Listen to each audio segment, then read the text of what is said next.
Welcome back to the alcohol. Alcohol. I should leave that in there. In Yeah, fact, you I'm going should. to. Welcome Yeah. back to the Alcohol Free Revolution podcast. My name is Steve Smith, My name is James Lloyd. and we are both alcohol free performance coaches. And I'm going to say it to you this time, James. What on earth is that? Oh, you always put me on the spot. There Well, you we go. Well, help you did people to me. change their relationship with alcohol, whether or not you are coming into your 40s or maybe even your 50s, and you're thinking that alcohol's not doing the same job it used to when I was younger. And you know what? I just feel like I need to make a change. Well, we're here to help you make that change. That's what alcohol free performance coaching is all about. It's questioning all of those limiting beliefs that you have about alcohol that helps me socialize and helps me relax and gives me confidence, helps me get to sleep. And I love the taste of red wine. All of those things, that is all in your own head. So, this is what coaching helps you do: unpick all of those limiting beliefs that are holding you back. And this show is all about encouraging people just to try and take a break, see what it's like on the fun side of the island. Amazing, amazing. And just coming back to that, and if you're listening for the first time, or if you're listening for the 58th time, I'm 58th. going to say, then if you like what you hear, do us a favor, like and subscribe. We don't mention it enough. It's really important to give us a tick and like and subscribe the podcast. It helps us reach more listeners and hopefully, in turn, change more lives. It takes literally seconds. So if you like what you hear, give us a click, give us a like, give us a subscribe, and yeah, off we go. Exactly. Yeah. Amazing. If you want me and Steve coming in your ears every Monday, and who wouldn't want that, then hit like and subscribe. That joke's starting to get a bit tiresome now. We ripped it off Alan Partridge No, we anyway. didn't. It was ripped off Alan Partridge, but I remember the OTI podcast used to say "coming in your ears" quite a lot as Well, they well. ripped So, it off well, Partridge there because you go. So it went that's from Radio Norfolk. Partridge to, and actually, I think Peter Kay's used it a few times as well. So there Oh we go. yeah, no, you're right. You're Yeah, right. Yeah, it's Chorley it's FM, isn't it? Chorley FM. It's Yeah, not you're Alan right. It's not Partridge. Alan Partridge. It Yeah, was it's Chorley Phoenix FM. Nights. So Felix we're up there Nights. with Chorley FM.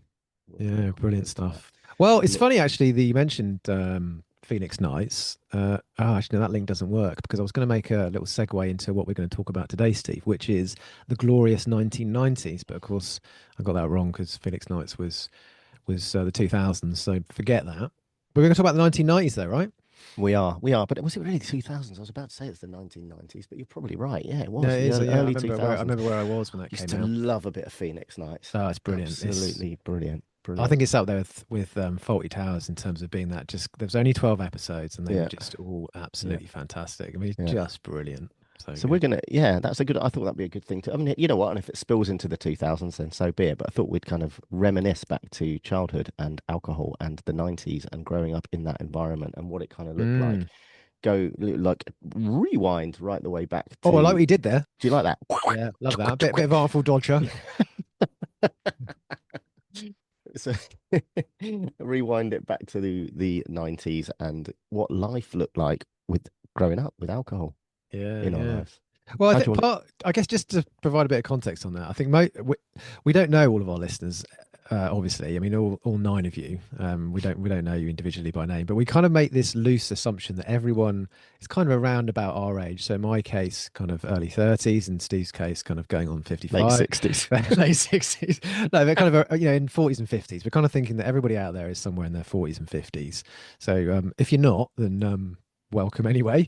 But if you're not, maybe send us a note, tell us, comment. I don't know if you can comment. I guess you can't. Where Of would you course you comment? know. Yeah, you Leave can't. a But review. that's what we think you all are anyway. So we think that you're probably going to be able to relate to growing up in the 90s as we did. And the 90s was kind of quite a pivotal time for drinking culture because a lot changed between the 80s and the 90s. So particularly in the early 90s, this is when we started to see so much social change around booze and a lot of targeting of women, a lot actually around alcohol Mm, in the mm, 90s. mm.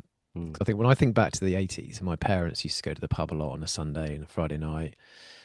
I remember personally you weren't allowed in the pub as a kid in the 80s, right? You weren't allowed. Mm. I think it was around about the mid 90s they changed the law where children were allowed in bars Yeah. to have food. But I always, just remember being sort of in the skittle alley out the back in the kids' room where my parents were drinking, and I remember it being a lot of men, a lot more men than women, Yeah, yeah. and it kind of changed to women being a lot more um, targeted by advertising and the alcohol industry.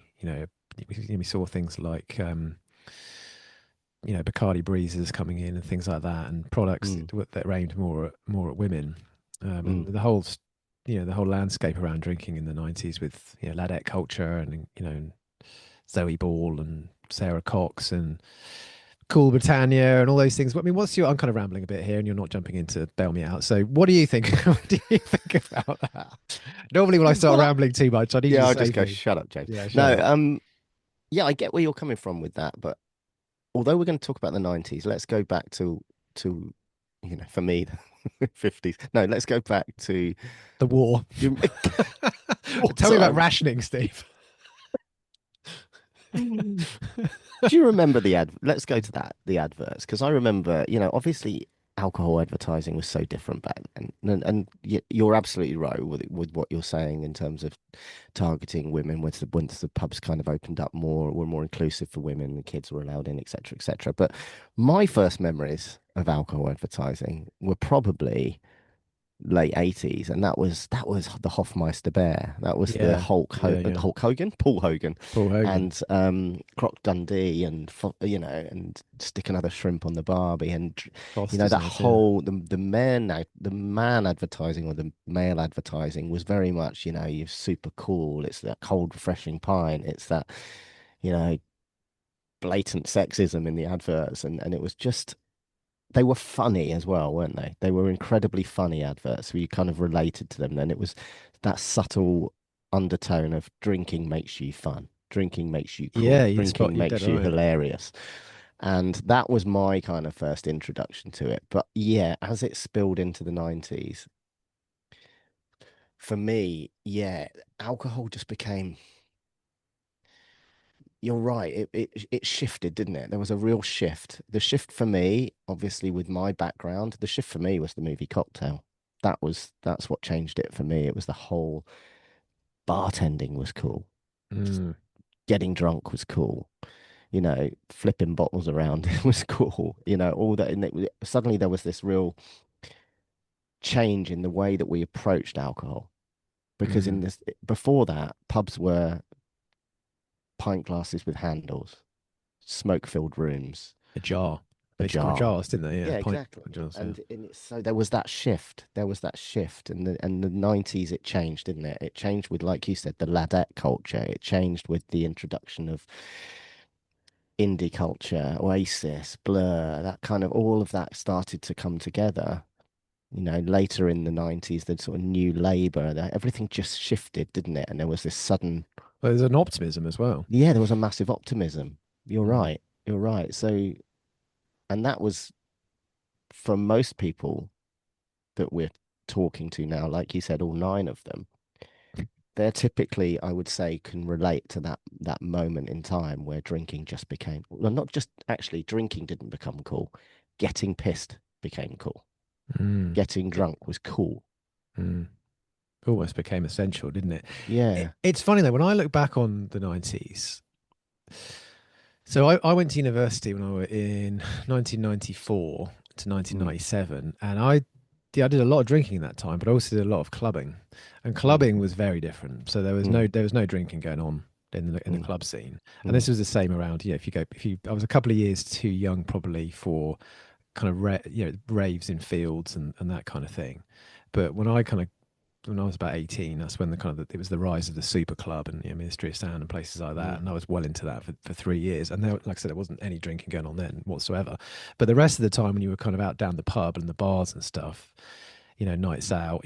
I think as well, when I sort of think back to the 90s, I think about sort of Friday, Saturday nights, just out I'm from Bournemouth, so in the centre of Bournemouth. And I remember sort of thinking to myself, God, Bournemouth is busier at midnight than it is at midday. Like on a mm, Saturday, there's more people, there's so many people out in the pubs. And it was just what you did. You just went out to the pub and got really pissed and then went to a club somewhere. And that was that. That was the kind of the weekend and you naturally kind of grow out of that because some people go off and have kids, some people just don't have you don't carry on doing that forever, maybe when you get past a certain age. But I think now, I don't think that even really happens now, does it, with the younger generation or the kids? I don't mm, think they really do that now. mm. I think the introduction of social media has had a massive impact on that, because actually, if you look back at, like you say, I mean, yeah, my uni days were a little bit earlier than yours, but joking aside, probably only a couple of years. So Well, yeah, it yeah, was a summer of love then. It was a swinging 60s. There was a lot of, it's flower come power. on. You were at Woodstock. Oh my God. Uh, Um, no, we used to that uni life, and it was cheap, right? It was cheap to drink mm. then. Uni life, we would preload before we went out. We used to sit in halls of residence. We used to play drinking games before we went out. I remember one occasion where I didn't actually make it out and woke up in a bath the next morning. Thankfully, not full of water. Passed out, never made it out for the night out. And it was just, you know, that was we would always get as drunk as we could before we went out, and then the evenings were just that was what uni was. Yeah. That was going, I say uni. I'm saying that like I'm a bit intelligent. I went to a college of higher education. I'm going to call it a uni, so sounds good. But that's exactly what it was. It's exactly what it was, and it shaped the drinking culture of our time. And you're saying now, now with the introduction of social media, with the ready availability of everything you do is caught on camera, everything you do is seen in the moment and is out there forever. Thank God that was not around in my day. Mm. Absolutely. Oh So God, yeah. yeah, yeah, Different landscape. yeah. Yeah, I know what you mean. It's I can actually remember when I was at uni. I remember pound a pint being a regular thing. Mm, Pound a pint. yeah. I mean, that seems completely We we had a crazy. service industry night when I was working in London in a place called Break for the Border in central London. Service industry, anybody that was working in hospitality, you got a SIN card that gave you access to this bar that was purely for service industry workers after work, opening at 11 o'clock or whatever, or midnight. And it was 50p for a bottle of Corona with a SIN card. Oh You my used to get God. your round in and you would buy a case and you'd dump this case in the middle of the table, 12 quid later, and everybody's, everyone's getting around in, just going to grab a case. Whether there's four of Mm. you on the table or 12 of you on the table, your round was a case of beer.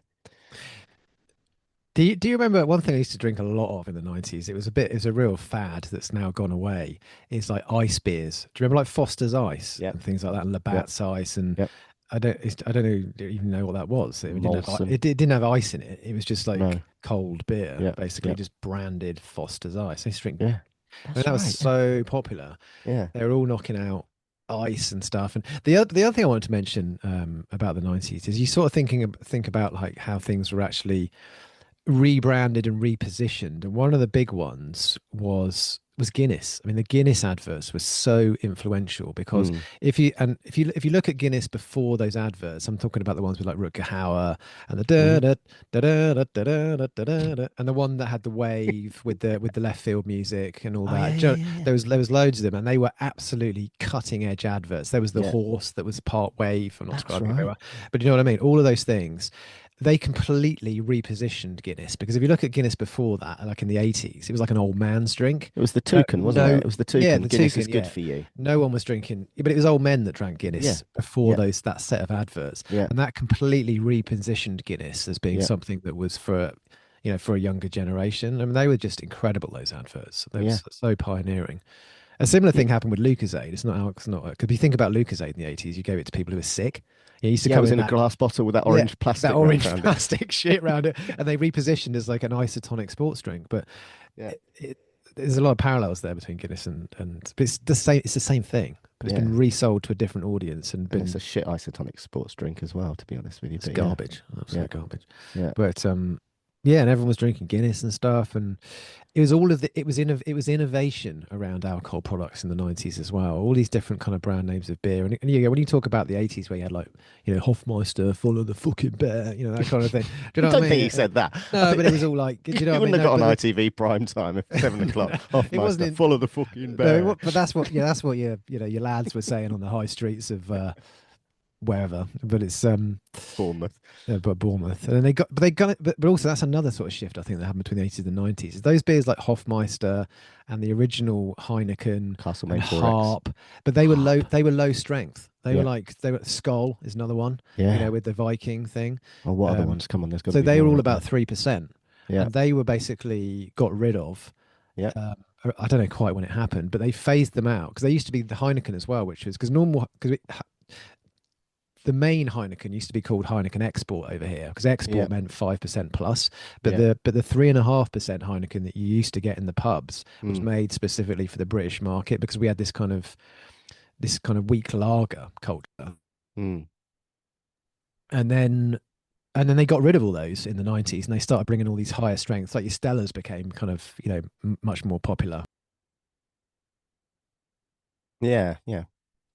So again, it shifted. We started to sort of, the only things that were available were kind of stronger beers, and now that's kind of gone full circle, and beers now got weaker again. 'Cause Stella's now, I think, is only about Yeah, they dropped it, about didn't they? 4.5%, isn't it? Stella, Mm, it's not, mm. wife beater like it used to be. It's like sort of Carling strength.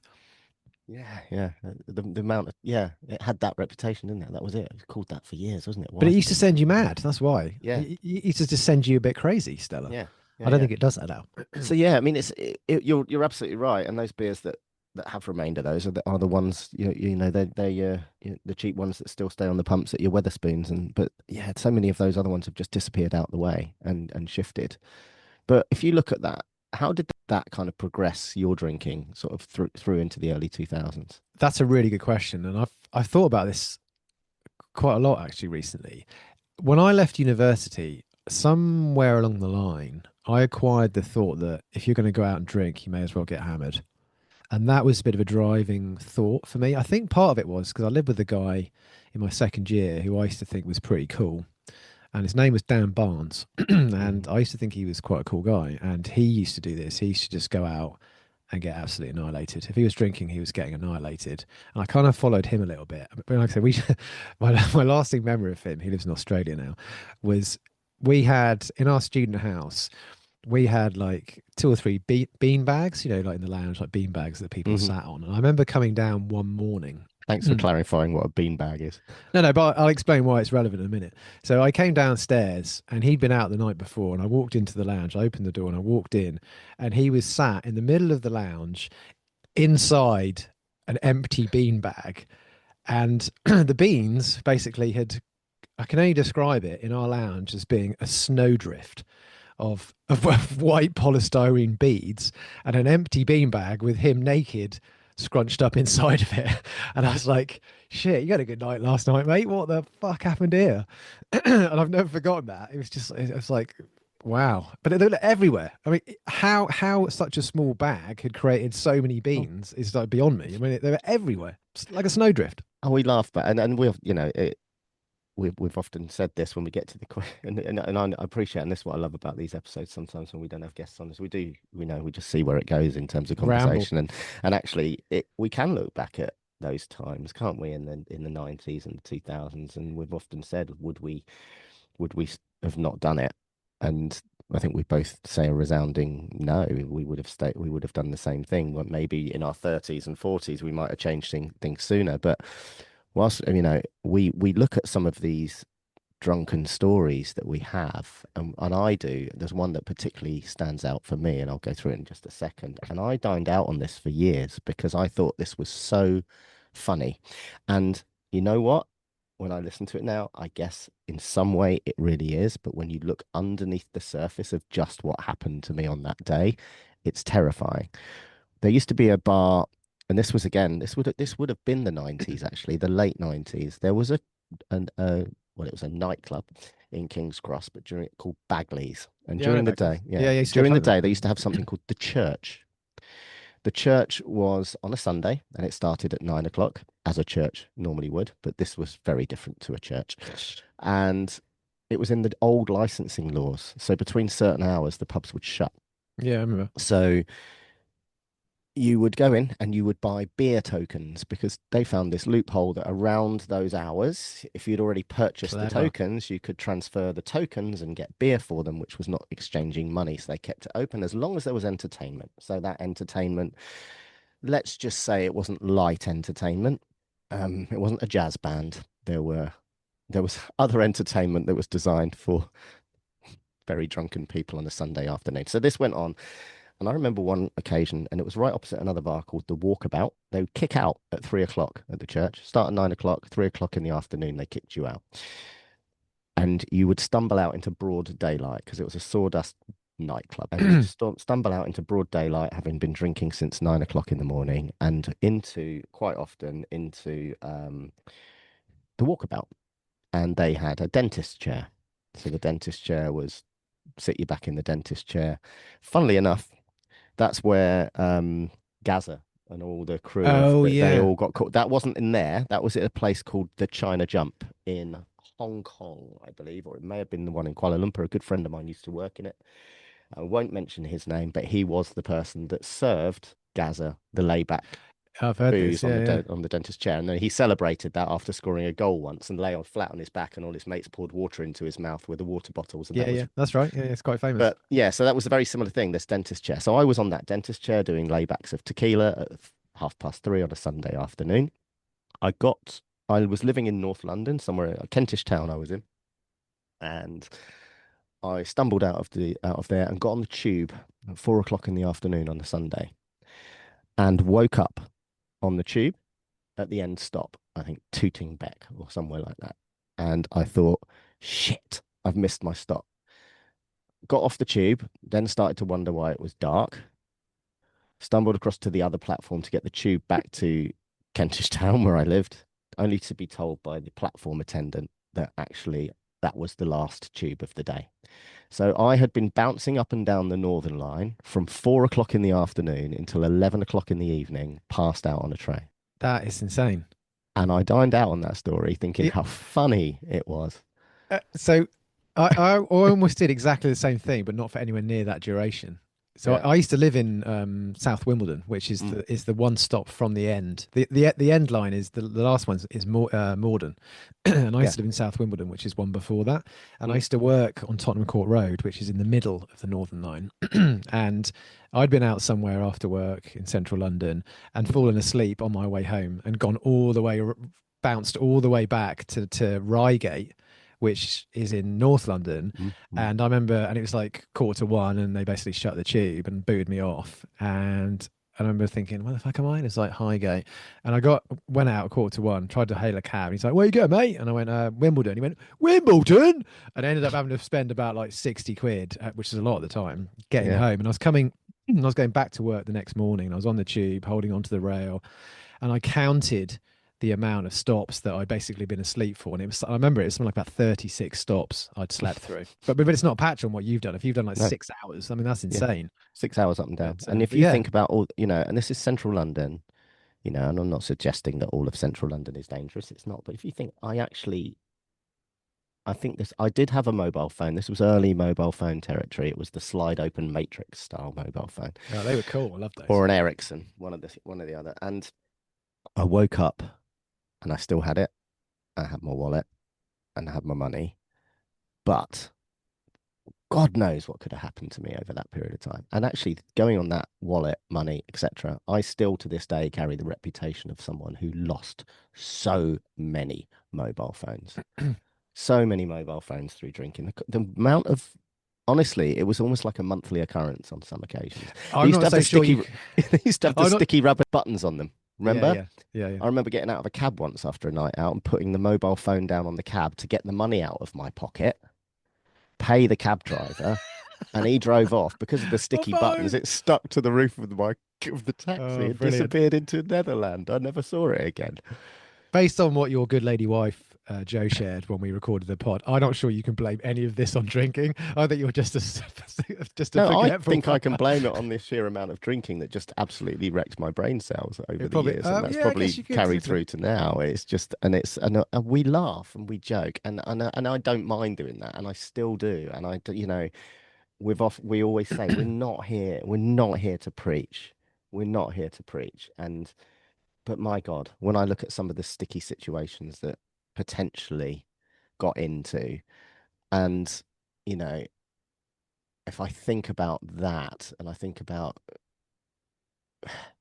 anyone getting into that situation, I think more about women maybe getting into that situation, or I think about whether my kids would get into that situation at any time. And it's just, it's scary. It's scary what that does. And we may Mm. laugh, but it is really, really scary. And that's, yeah, I don't know. I don't know. It's just, it's food for thought. And now that I'm outside the jar, having a look in Love it. Love from it. a distance.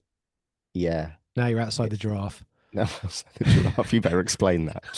So I was, as regular listeners to the show will know, Steve and I can't go a single episode without saying, when you're inside the jar, you can't read the label. I incorporated that into an Instagram reel last week. And for anyone who posts Instagram reels will know that when you put the auto caption thing on, it basically translates everything you've said into captions. And it interpreted what I'd said to be, when you're inside a giraffe, you can't read the label, which I thought was quite funny. So, Well, yeah. based on some of these drinking stories, it could have been entirely possible to have ended up inside a giraffe When at you're some inside a stage. When beanbag, you're you inside a can't beanbag, you read. can't. There you go. Exactly. So yeah, but actually that kind of takes me back to the original question that you asked me, where I told you the beanbag story. Yeah. Was yeah, that's where that's where I think my future direction of drinking came from. Is that guy Dan Barnes, the beanbag man, Mm, who basically just, if he was going out, he was getting hammered. And I remember somehow having that thought, and I remember actually consciously shifting the I remember shifting to drinking Stella. I used to drink sort of 4% beers, but something, I kind of had this realization that if you're gonna go out, you might as well get pissed, so you might as well drink mm. stronger beer. And I started drinking stronger beer, and that kind of came about maybe when I was around 2021, and that definitely put me on a course, I think, with drinking, and where I made a conscious decision that drinking was about going out and getting really pissed. Absolutely.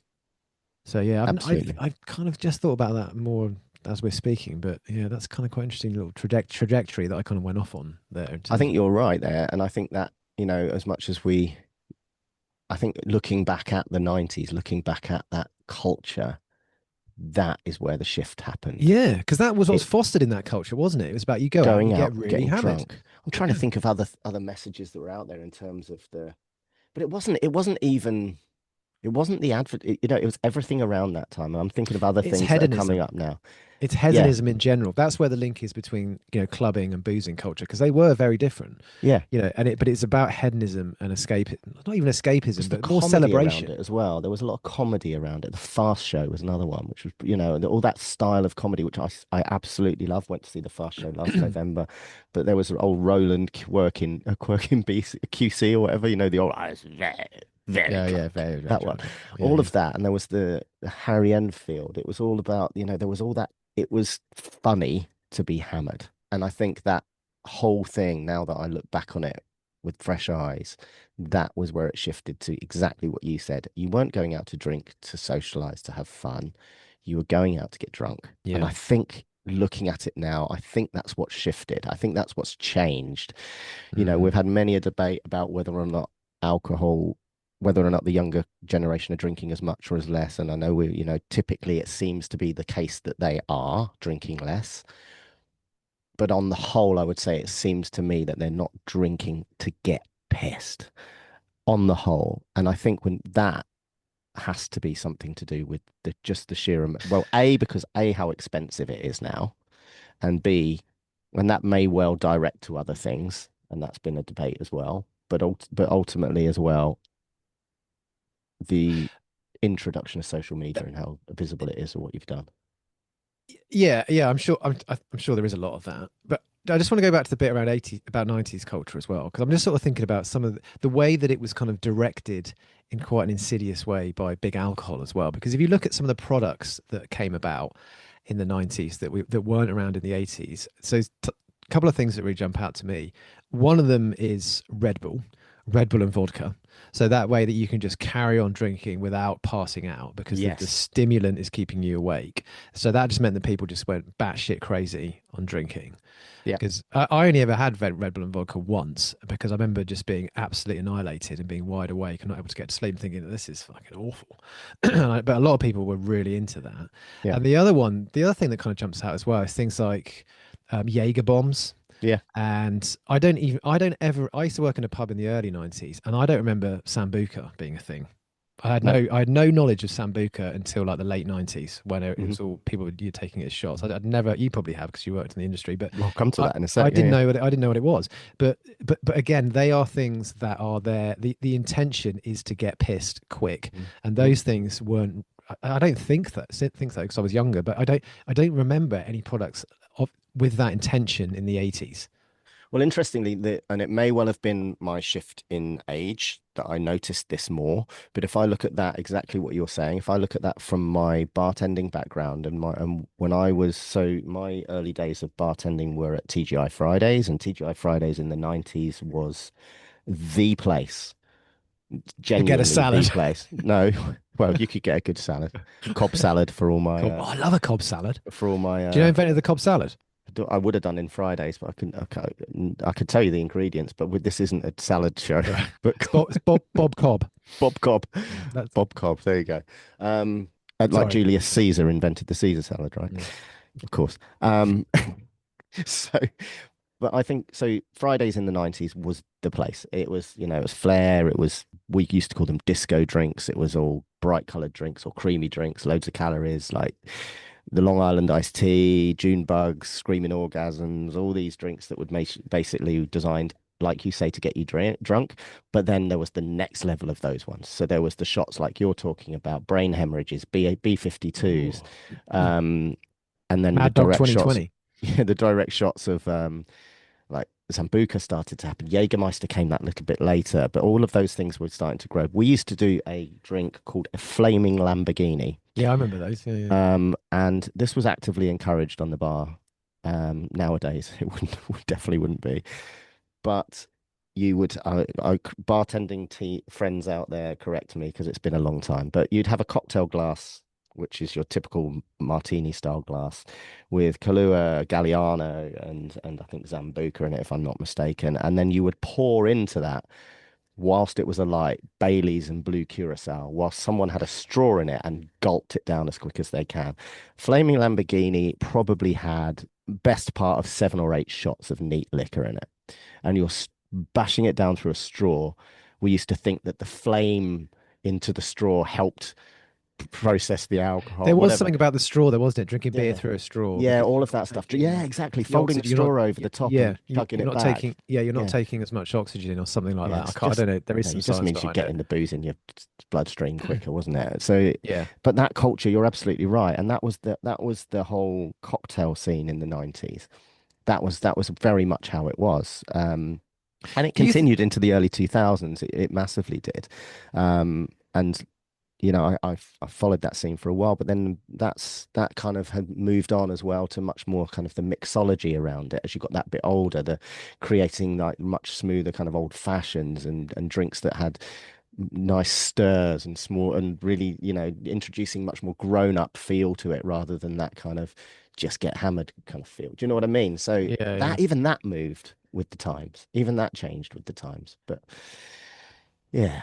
Yeah, it makes a lot. Do you think you were attracted to that whole cocktail Tom Cruise scene because you recognize yourself in him in that he's 5'7" and really cool? Do you know what? Why don't you just fuck off? I just You're a slam the good, camera, you're slam a the good microphone sport. on the floor. Sorry, I Steve couldn't out. resist. No, well, you know what? It's funny you say that Brian because Brown, that was it. no, You well, avoided. there you go. Because Yeah, actually, every bartender in the 90s, and listen, I reckon some of you out there are probably listening, but we all wanted to be Brian Brown, not yeah, Tom he was the Cruise. cool one. He He was was the the cool cool one. one. He was the cool one. And it was a brilliant film. I'm not going to lie. I loved it. It was brilliant. And actually, for those connoisseurs of cocktail out there, the original scene, the original scene where he first gets his job is in TGI Fridays. Is It's it? in TGI Fridays Manhattan, which is where the first original Fridays was. And if you go back and watch that film, the girls that he's serving the drinks to over the bar, the waitresses are all in red and white stripes. That was the original TGI Fridays in East Side Manhattan, and where the whole cocktail scene really started to blow up in New York. And that's why it became so cool when that brand came over to the UK. And it was Gotcha. huge. It was Didn't, yeah, huge. would not have known We that. used to have the City Boys coming in to, I was at Leicester Square, or Haymarket, Leicester Square. And that restaurant back in, it's closed now, sadly, but that restaurant back in the late 90s was turning over about 180 grand a week in the Whereabouts in late Leicester Square 90s. was that then? Is that where It's right on, I was Bar about to One say it's is? right opposite Planet Hollywood, but that's not there anymore either. That's not Right there. opposite the Trocadero on Coventry Street. Covent. Yeah, I know where you Yeah, mean. it was I right didn't know. there. Yeah, And it only yeah. closed a couple of years ago, sadly, because there was many good memories out there, and I wouldn't have changed it. In fact, and I think I mentioned last year on the pod that all of us got back together. last year. All Beautiful. the crew. We got back together up in London, and it was one of the best days I can remember in recent times. And it was, yeah, it was great. Great. Anyway, that's my brief career. But that was, yeah, like I say, it was the whole drinking to get pissed culture. That was it. So is that the same for you then? When you obviously you asked me what what the '90s meant for me in terms of my future drinking trajectory. How was it? How was it for you? How did it change how you drank? It was that. It was drinking to get drunk. Mm, And it did. I think it stayed with me because in terms of my career, it was only up until last year, and actually in the last couple of, well, sorry, I won't say the last couple of years, the last few years of my career in hospitality, I wasn't drinking, but my bartending moved into initially into bar management. So then you were encouraging the bartenders to drink, and you were kind of wanting to be the cool manager that was allowing the bartenders to drink. So you'd do a shot with them. So that continued, and then it moved into the restaurant management, and that was early 2000s. And it you would have a they're tough hours. They're long shifts. You finish, you do double shifts. You might start at 10 o'clock in the morning, be finishing at 1 a.m. And you want to mm, unwind. You want to go out and celebrate. You want to go and have well, celebrate. You want to go out and unwind. So that's how it shifted for me. But that intention to go out and get drunk still stayed there. And you'd go out and you get pissed with everybody else you'd been working with, and then that moved on. And then when that moved on, that ingrained feeling of wanting to go out and get drunk always stayed there. So then when I moved into I'm fast forwarding quite quickly now into sort of early 2010, right through to the till when I stopped drinking. I moved into senior ops management, so I was in central. I wasn't working in the restaurant, but we'd be organizing mm. team meetings, and we'd take the team out, and we'd then that team, we would have a budget, so we would go out and get them drunk. But and we come back to this, and I realize I've just fast forwarded maybe 20 years, and we can hop back in a minute if need be. But that's still that culture, not that culture, but that ingrained feeling in me was to go out and get drunk. And Yeah. you suddenly realize that as your team are maybe 25, 30 years old, and you are 70, then no, and you are in your mid 40s and 50s, that you're the one that's actually drinking to get pissed, not them. Yeah. And that's Yeah. when you look like the old man that just probably drinks a bit too much. And Yeah. that's when the realization came. But that Fascinating. undertone thought of always wanting to go out and get drunk carried through in everything that I did, carried through to you. I think Joe mentioned it when you interviewed her about the fact that we'd sit in the hot tub out the back, and I would be thinking about having 3 beers rather than one. And I'm utterly convinced that that all pinpoints right back to that culture that was built up, and that underlying belief around what alcohol did for me was why it ended up where it did.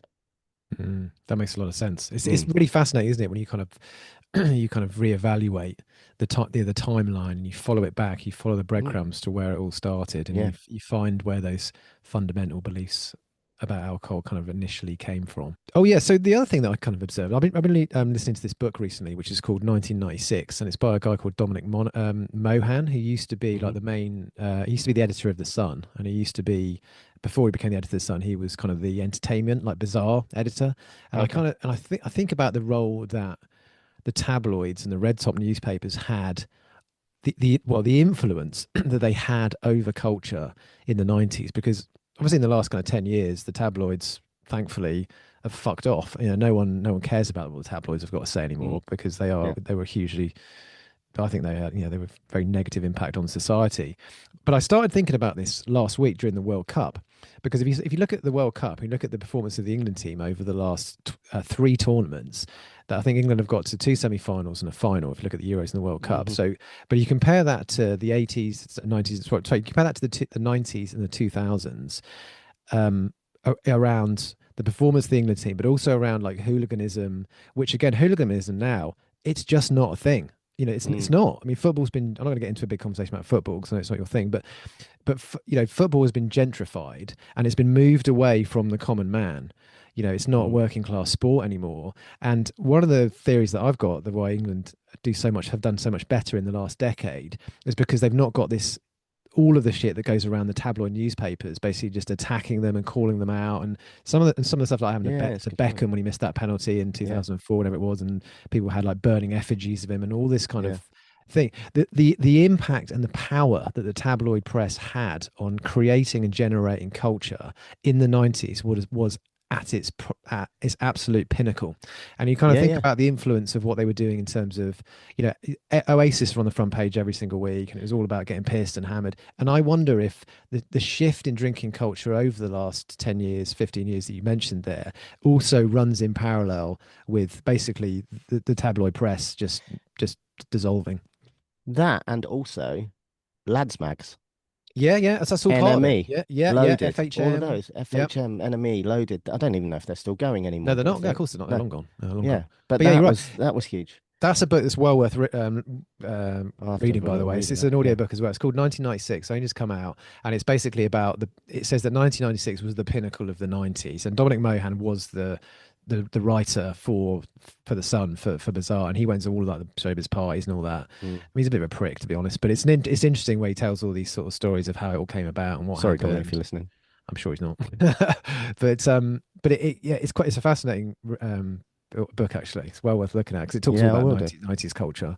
I'm about to run Um, off on holiday somewhere. It might be yeah, give it a whirl. nice. See what you Yeah, think. But yeah, yeah, booze comes into that quite a lot, yeah, and it just got me thinking about how pervasive the tabloids were and the influence they had on what people did. And they were yeah, so behind Booze Britain. They were really yeah, driving the culture around yeah. You're right. You're Booze right. Britain, and they just don't exist now in the way that they used to.